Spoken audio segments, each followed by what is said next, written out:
Advent this year and in the times that we live in, and talk about some serious things at the same time. First of all, who had a good Thanksgiving?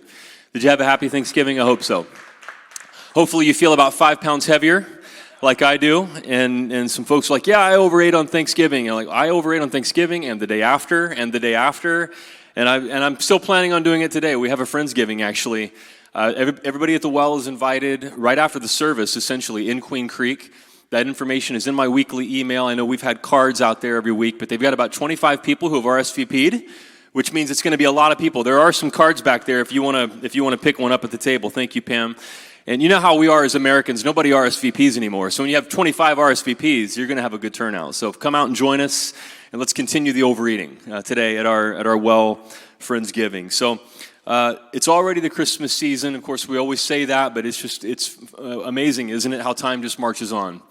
And so now we're headed towards Christmas, and this is the first Sunday of Advent, and Advent means arrival. It's a time when we prepare ourselves for the arrival of Jesus all over again into our lives at Christmas. And every year we try to address Advent in a way that would be new and creative and usually inspirational, hopefully, and this year we wanted to have a little bit of fun with Ugly Christmas Sweater, and then we're going to have our annual Christmas Eve candlelight service on Saturday, December 24th. What am I going to ask you to wear, do you think, to our Christmas Eve candlelight service? You're invited to wear an ugly Christmas sweater, so it's going to be an ugly Christmas sweater candlelight Christmas Eve service here at the Well this year. Figured we could use a little joy and fun in 2022. Do you know what I mean? And so that's what we're planning to do this Advent. Of course, Advent is an opportunity to reflect on the previous year. Of course, we're coming out of Thanksgiving and think about who we are and what's going on in our world and how we can prepare ourselves to welcome Jesus into our lives all over again at Christmas. And I don't have to tell you that even though we've had a bit of a break from it, I hope, over the past few days, you open social media, you turn on the TV, there is so much ugliness in our world. Maybe you experienced some of that ugliness at Thanksgiving dinner. I hope not, but I know that's a reality for many of us. And this has been a time of increased ugliness over the past few years. And so this year we want to explore how can we partner with God to bring goodness and beauty into the ugliness that surrounds us. And if we're honest, sometimes the ugliness within us. None of us is perfect. We're all a work in progress. And how can we bring goodness and beauty to that ugliness and live lives of joy and gratitude this Advent season? So I don't know what you do when you want to kind of shut your mind off and relax, maybe later on at night, but a lot of times when I just want to shut off my mind and not think, I turn to YouTube. Am I alone in that? And just Google some videos, or they'll recommend some silly videos, and sometimes you can learn things, or you can see something cool. So let me just see who knows this, because I learned something this week. I'm a little embarrassed to admit it, but I'm 45 years old and I learned something new. What would you say? What animal is known for being able to take on the color of its surroundings as camouflage? A chameleon, of course. Okay, that's exactly what I thought. Now, for some of you, you're about to have your mind blown, because that happened to me this week. I discovered this week, and I'm being totally serious, and I had to look it up on National Geographic and all kinds of things. Chameleons do not change color to camouflage themselves. You're like, no way, Ryan, that's not true. So apparently we've always thought that chameleons change colors to match their surroundings so that they can camouflage themselves, but the new science is telling us that is not what happens. Chameleons don't do that. And I actually had a video that I was planning to show you where there was somebody who taped a bunch of colored pencils together, and there was a video of a chameleon climbing these colored pencils, and it just changes colors to match the pencils. Yeah, it's totally fake. I almost showed you a video that's been debunked. And so chameleons do not change colors, actually, to fit their environment. Maybe you don't believe me. You can Google it when you get home, but I was just like, they actually change colors for other reasons. And so as I was researching this, I uncovered a video that is real. It's about 45 seconds long. Let's watch this video about why chameleons change color. There is a misconception about chameleons that they change their color in order to blend in with their environment. That is actually not the case. When a chameleon is calm, it is green, and so it naturally blends in with its leafy surroundings. But male chameleons change color when they become excited in the presence of a female or a rival male, as shown here. I'll put the first frame in the bottom right for comparison. As you can see, as he becomes more excited, his color changes to be more yellow, orange, and red. So instead of blending in, this chameleon will now stand out. Be like right now, if you learn nothing else during the Advent season. And so I was going to make the sermon point, we're surrounded by so much ugliness, and don't be like a chameleon and just blend into your surroundings. So now I suppose I have to say, be more like a chameleon and stand out against the ugliness that we see around us. And so isn't it true that when we are surrounded by so much ugliness, and you think about social media, you think about so-called cable news, you think about, hopefully this didn't happen to you, but the conversations that can happen at Thanksgiving dinner with extended family and friends. You think about what you hear from people in your network about things that are going on in our world, and there's so much negativity, there's so much ugliness, xenophobia, fear, anger, rage in our culture, and it's tempting for us to kind of absorb that and blend into our environment, like I thought a chameleon does, and just take all of that stuff on. But it turns out that chameleons don't do that at all, and so there goes that sermon illustration. But I suppose what it means is, we can actually stand out. We can choose to stand out from our environment and not take on the ugliness, the negativity that we see around us. Of course, when we do take that on, it lowers our quality of life, it diminishes us, we can become jaded, we can become cynical, we can become angry, anxious, vengeful, intolerant, impatient, and then it can lead to things that we never even thought possible in our time. UC Davis published a study in July in an article entitled, "Survey Finds Alarming Trend Toward Political Violence."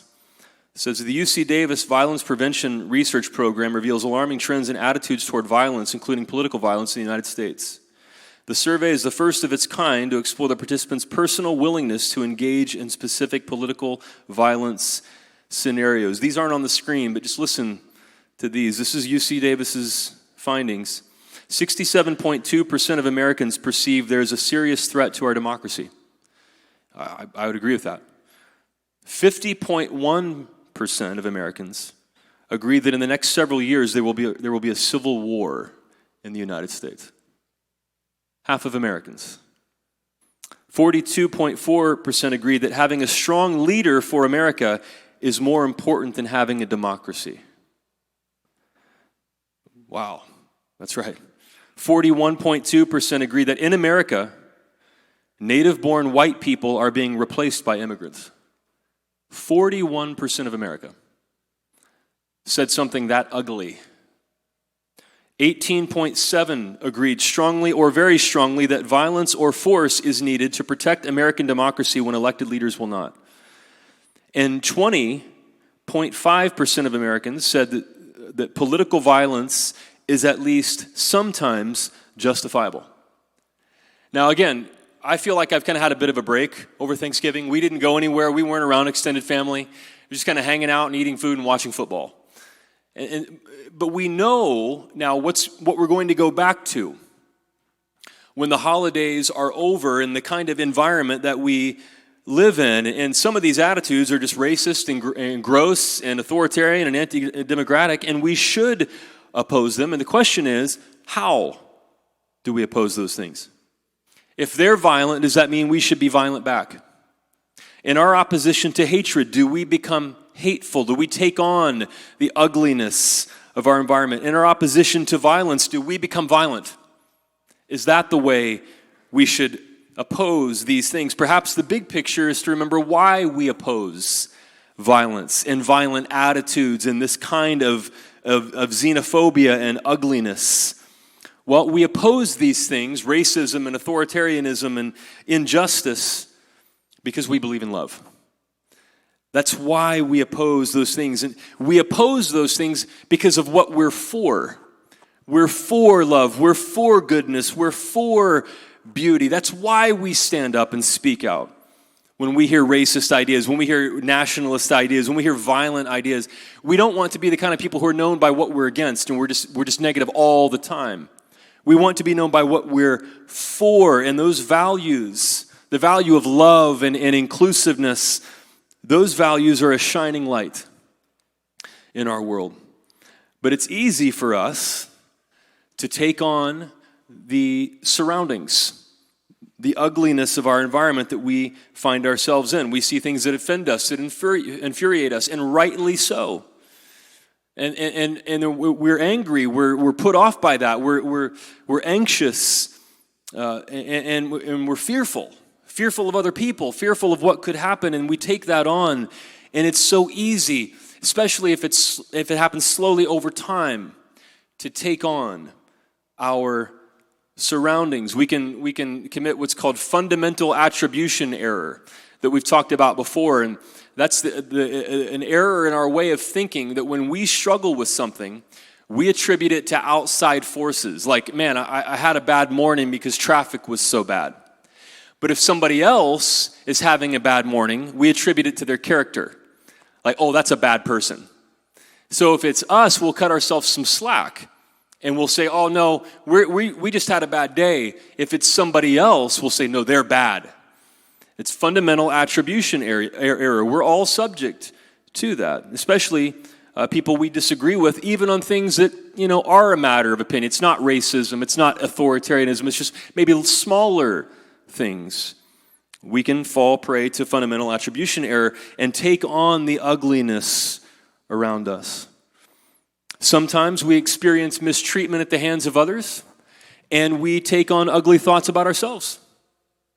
I'm unworthy. I'll never get it right. Nothing ever works out for me. Sometimes we experience pain in our lives, and as a defense mechanism, we adopt ugly thoughts that we think protect us from the pain. You just can't trust anybody. I'll never be vulnerable again. People will just hurt you. And we can take on ugly thoughts that way as well. Now, of course, we think of the Christmas season as a season of light. We put up Christmas lights, and Jesus tells us that we're to be the light of the world, and Christmas is a time to let your light shine. And so, somebody mentioned today, it's always dangerous when pastors bring sermon props. You never know if it's going to work out correctly. So, we have a strand of Christmas lights here, and these are actually supposed to be lights that will stay lit if one bulb comes out. And so the experience that if you don't have lights like that, you pull out the lights. They haven't been out of a box since last Christmas. And you have the Christmas music on and the hot chocolate or whatever you do. And then you pull out the lights and you're all excited to decorate. And what happens? All of a sudden, you plug in the lights and they don't work. Some bulb has gone missing and the lights go out. And again, these are supposed to be lights that work if one bulb is missing. Now, what happens, even in this strand of light that's not supposed to do this, what happens if I pull out a bulb? What do you think is going to happen? Let's watch. Oh, there you go. False advertising right there. Now, maybe I'm not doing it right. Maybe one's already missing, but let's see if I can get it back in. Oh, it worked. So, sermon illustration's working out so far. Very good. Now, when you see people who maybe in the past they were gentle, kind people, maybe they call themselves Christians, maybe they still do, and they were decent, compassionate people. But then over time, you see them start to take on negative thoughts, ugly thoughts, things that you didn't expect them to believe, things you certainly didn't expect them to say out loud and think it was okay to say out loud. I have friends who have essentially lost their parents to cable news. Do you know what I'm talking about? They used to be sweet, kind, compassionate people. And after a steady diet of 8 hours of quote-unquote cable news propaganda per day, they've become different people. And their light used to shine. But what's happened? Not anymore. Not anymore. They took on the ugliness of their surroundings. And I won't do it, but we could pull out more bulbs. We could make the situation even more dire. And it doesn't have to be some political situation. It can be personal stuff too. We go through pain in our lives, and again, as a defense mechanism, we start to adopt thoughts that are ugly. Well, all women are just pull out a bulb. All men are just pull out a bulb. I wish somebody could just ship all those people to a deserted island and pull out a bulb. We know how it works. Why do these people have to be here? Pull out a bulb. I can't believe somebody could be so dumb. Pull out a bulb. What do I have to be thankful for? Pull out a bulb. And pretty soon, even if you try to replace a bulb, there are so many bulbs to replace to get that light to shine again. I've actually heard people say, life sucks and then you die. Man, obviously that person's speaking from a lot of pain. But we can adopt thoughts that are so ugly that our light goes out. And your light is not shining the way that it could. And I've been there. I'll just be honest with you. Over the past 7 or 8 years, and I'm serious, this is seriously true, I have looked for ways to make it easier not to hate other people. When I see the craziness that happens in our world and what people say and what people do, I have actively read and tried to study ways that I can somehow make sense of the behavior that I see, so I don't fall into hatred. Well, people's brains function differently, and some people are more inclined to authoritarianism, and some people their amygdala responds to fear faster than other people, and so they're susceptible to demagogues and believing things that make their light go out. And I've looked for ways to try to explain the ugliness all around us, but it's just the fact that there are so many people that their light has gone out, and I don't want that to happen to me. In my hatred for hatred, I don't want to hate other people. I don't want to be violent, trying to oppose violence. I want to stand for love. I don't want my light to go out. Now, of course, it could be depression, and it looks like somebody's light's going out, but they're just struggling, and so maybe counseling could be helpful, or medication. We believe in medical science in this church, and maybe the combination of those things could help you, and so maybe it's not necessarily what they believe, but maybe they've fallen into depression, and if they get treatment, their light will shine the way that they want it to. But what we're talking about in Advent, in this series, is how can we bring goodness and beauty into the ugliness that we see around us, including our own ugly thoughts. In a sense, how can we replace bulbs? How can we adopt new practices, new ways of thinking that would cause us to be able to pop these bulbs back in? Oh, the sermon illustration worked. Very good. And the light can shine again. Even if we feel like, I have fallen prey to the ugliness around us, but I want to replace some bulbs. That's what this series is about. And the scriptures often speak of how we think. We're starting today with our thoughts, because that leads to our feelings and our actions. And Paul writes to the church in Philippi in his closing thoughts in the New Testament letter of the Philippians, chapter 4, rejoice in the Lord always. I will say it again, rejoice. Let your gentleness be evident to all. The Lord is near. Do not be anxious about anything, but in every situation, by prayer and petition with thanksgiving, present your requests to God. And the peace of God, which transcends all understanding, will guard your hearts and minds in Christ Jesus. That's somebody whose light is shining brightly. And so how do we do that? How do we replace bulbs? How do we not just blend into the ugly surroundings? How do we let our light shine? Paul actually gives the Philippians a command. And a lot of times, especially those of us who are kind of more open-minded thinking Christians, we're not into commands. We don't really like commands very much, but that's what this is. Rejoice in the Lord always. In Greek, it's the active imperative tense. It's do this right now. Rejoice, it's a command. Rejoice in the Lord. I will say it again. He says, rejoice! Exclamation point. It's a command. And while we bristle at commands, there's a way of looking at it that I found is a lot more empowering. When you encounter a command, and if you're the kind of person like I am sometimes, and you just don't like commands, maybe look at it this way. When you see a command like rejoice, it means you can actually do it. You can make the choice. You have the power. It's an empowering thing, actually, when you see a command, because God's not going to command you to do something you can't do. It means you can do it. It's an action. It's not just a feeling. If I don't feel like rejoicing, I still can. I mean, isn't that amazingly empowering? That's a different way of looking at our life. I'm not out of control. I'm not a hopeless case. I can make the choice to rejoice. And when, of course, I couldn't resist. Pastors are drawn like catnip to alliteration and rhyming in our sermon points, and so I couldn't resist this.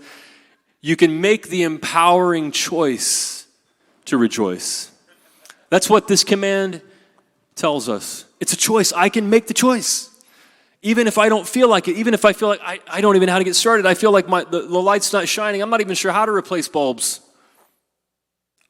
I can. I have the ability. God will empower me. I can make the choice to rejoice. And of course, Paul was familiar with all the reasons that his readers would have had to grumble and complain and be frustrated or dismayed. And the truth is, we often have these kinds of feelings. They affect our thinking. They affect our behavior.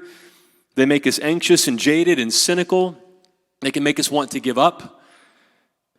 But Paul writes here, there is a method, a practice of replacing bulbs and not becoming like our ugly surroundings, and it is to rejoice. It's the action, the choice to rejoice. Now, Paul even offers a promise if we do this. If we choose to rejoice, there will be a feeling that comes. Once we choose to act, I'm going to rejoice. And of course, that means to express joy. I'm going to express joy. Even if I don't feel like it at the time. There is a feeling that will follow. And he says that God will guard your hearts and minds with peace. You'll experience the peace of Christ. Once we make the choice to practice joy, to express joy, to rejoice, the feeling of peace and joy will follow. And this is actually 2,000 years before it was a thing.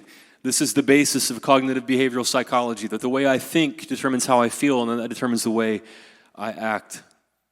And then Paul even elaborates on what it means to rejoice, how to do that, this active practice.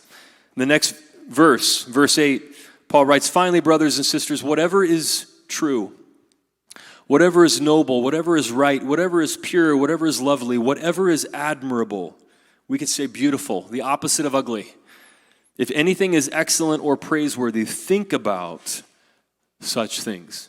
Think about them. Choose to dwell on those things. Meditate on those things. Think about those things. Once again, an active command, an action, a practice. How do I rejoice? I choose to think about things that help me to express joy. Things that are noble, right, pure, whatever is lovely, whatever is admirable, excellent or praiseworthy. I can think about beautiful things, think about lovely things. Actively choose to think about those things. It's a practice, it's an action. And that's how I rejoice. And then the feelings of peace and joy will follow. Now, of all things, during Christmas, during the Advent season, what is the most true, most noble, most right, most pure, lovely, admirable, excellent, praiseworthy thing that we can think about? Well, it comes from the Christmas story. In Luke chapter 2, on the heels of Jesus' birth, the incarnation of God, God becomes flesh. There are shepherds in a field nearby watching their sheep. And unaware of the miracle that just took place, angels appear to them. And this is a church where people have questions and doubts, and maybe you struggle with miracles and angels and so on. But I say this every Christmas. Whenever you encounter a miracle in the Bible, your question should be, what does it mean? What is the meaning of the miracle? Miracles are not there just for their own purpose, just to make people go wow or whatever.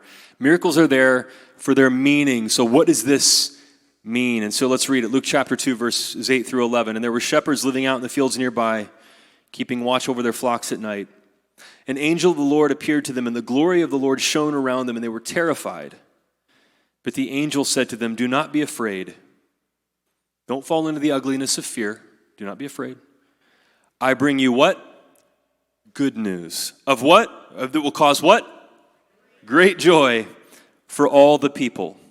Good news that will cause great joy for all the people. Today in the town of David, a Savior has been born to you. He is the Messiah, the Lord. And so if you're surrounded by this ugliness and you're like, oh, I don't know how I could replace bulbs. I feel like I've lost some bulbs. I've taken on the surroundings and it's difficult for me. The anxiety, the fear, I'm tempted to hate people. I'm tempted to lash out. Sometimes I feel the anger coming up, and there is such thing as righteous anger. But I want to be known by what I'm for, and I want to speak out against these things because of what I'm for. I want to be for love. I want love and joy to be the default mode of my life. But I feel like I'm not there, and I need to replace some bulbs. Well, our faith insists that there is such a thing as good news that causes great joy. I can choose to believe in good news that causes joy. How do I rejoice? Well, I think about things that are good and noble and beautiful and lovely and praiseworthy, and I can believe that good news exists. I can believe that there is a better way of living. And of course, for somebody who wants to follow Jesus, that comes from Jesus. Jesus is our model of what it looks like to bring beauty into ugliness, to know what it looks like to see somebody surrounded by ugliness, the ugliness of hypocrisy that he preached against, the ugliness of people erecting barriers and building walls to keep people from God, the ugliness of violence that we see on the cross, the political violence. That's what that was. The crucifixion was an act of political violence. Jesus shows us what it's like to be surrounded by the ugly forces of evil, but to believe the good news that there is a better way and how to bring beauty into ugliness. Of course, he gave us the golden rule that we would treat others the way we want to be treated. And he gave us the great commandment that we would love God with our heart, soul, mind, and strength and love our neighbor as ourselves. And then even the crucifixion shows us the ugliness of violence and sin and abuse and the misuse of power and corruption and dehumanizing other people. Shows us the ugliness of all of that and so many things that we're seeing right now. But then Jesus shows us the beauty of what it looks like to live in that kind of an environment when people who were torturing him. And what did he say? Father, what? Forgive them, for they know not what they do. Should that make you a doormat and you stay in an abusive relationship because Jesus said, Father, forgive them? No, you don't. If you're being threatened, you're not being crucified. Jesus had a different purpose. If you're being threatened or beaten or called names by your spouse, you get out of that situation. Get the kids out of that situation. It doesn't mean that you just take abuse because Jesus said, Father, forgive them. What it does mean, though, in the ugliness of our world, there is an attitude that says, I believe in beauty and goodness and love. And I'm going to speak out against hypocrisy the way Jesus did. I'm going to speak out against violence. Jesus said, if you live by the sword, you'll die by the sword. I'm going to speak out against corruption and the misuse of power the way that Jesus spoke to Herod. I'm going to speak out against people claiming the name of God and then doing things that are exact opposite of what God stands for. I'm going to speak out on those things, but why? Is it going to be because I'm just angry and hateful and vengeful and violent myself? No, it's because I believe in love. I believe in beauty and goodness and joy. And I want to be known by what I'm for, and what I'm for causes me to speak out for those things. But it's a much different place that I speak out of than somebody who is just ruled by hatred and violence and anger like we see all around us. And that was worth rejoicing about for the shepherds. Good news that will cause great joy.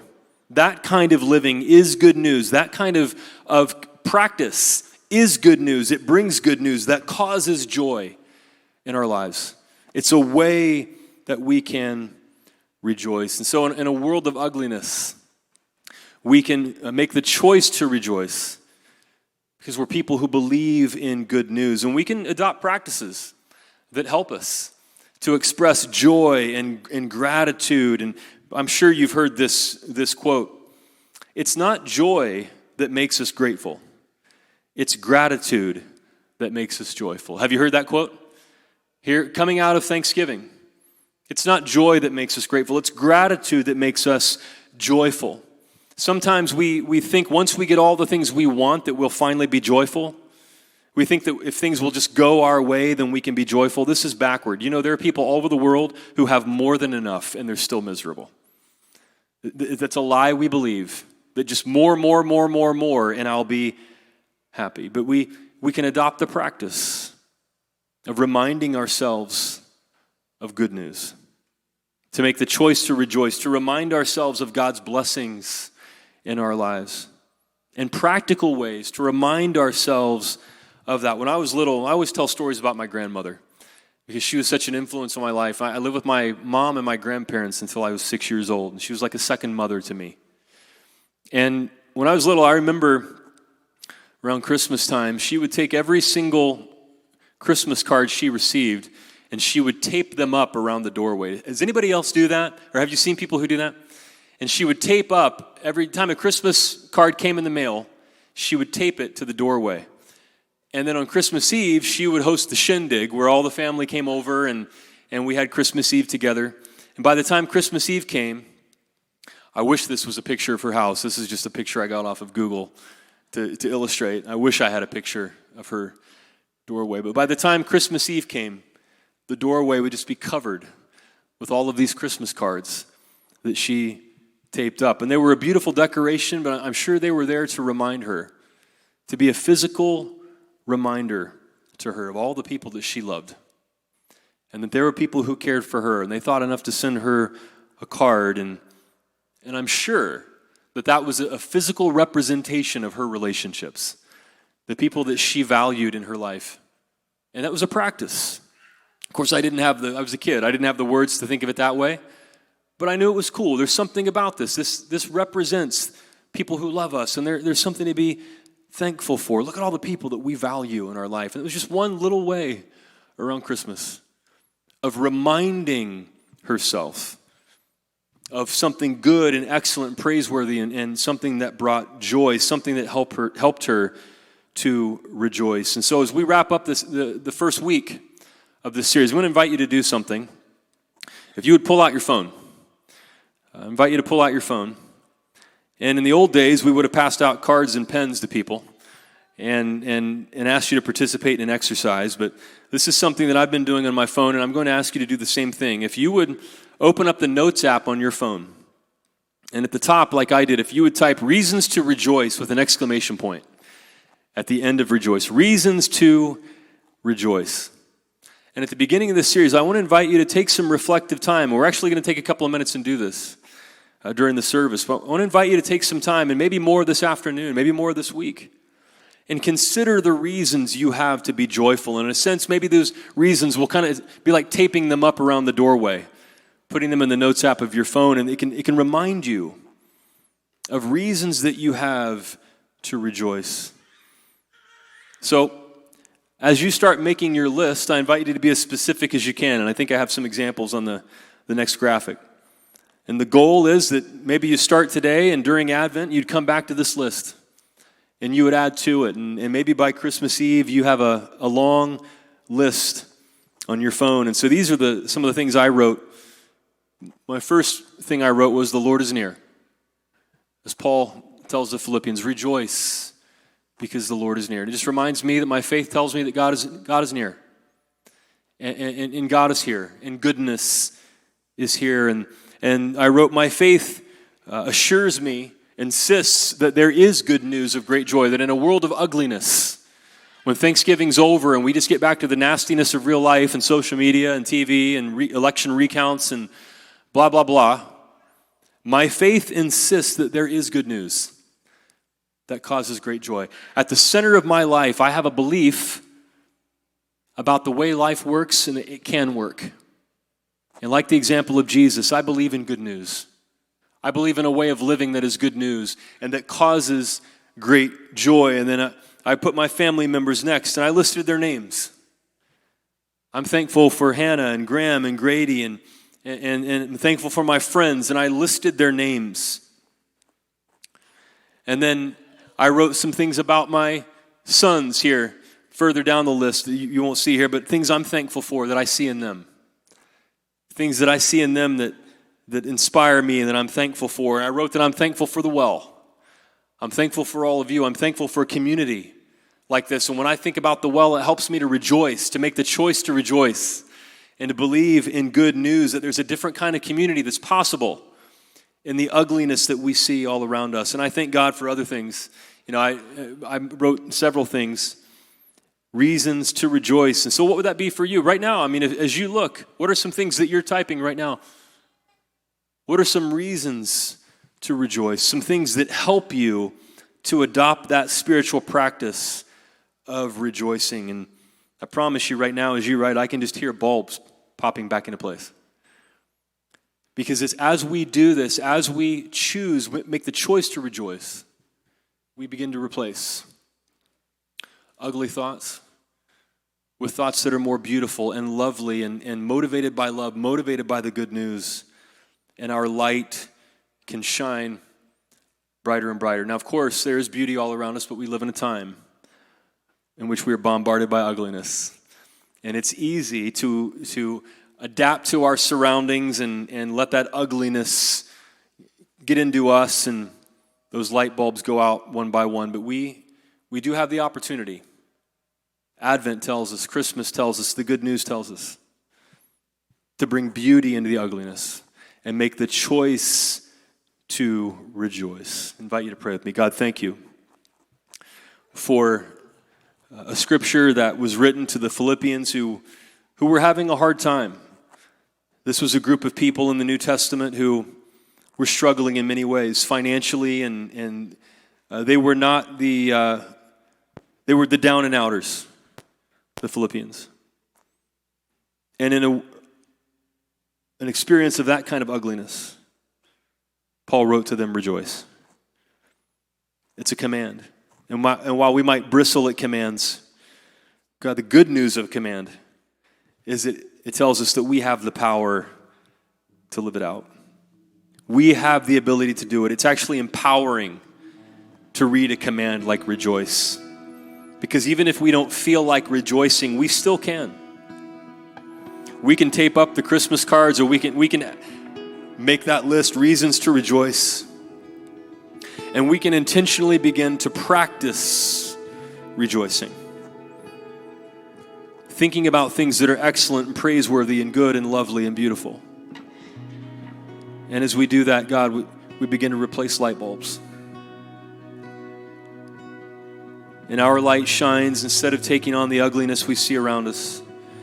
We're able to be reminded that we believe in good news that causes great joy. We believe in love. We believe in loving our neighbors. We believe in goodness. We believe in beauty. And it's out of those things that we speak against racism and hatred and all of the ugliness around us, but we do it out of what we're for.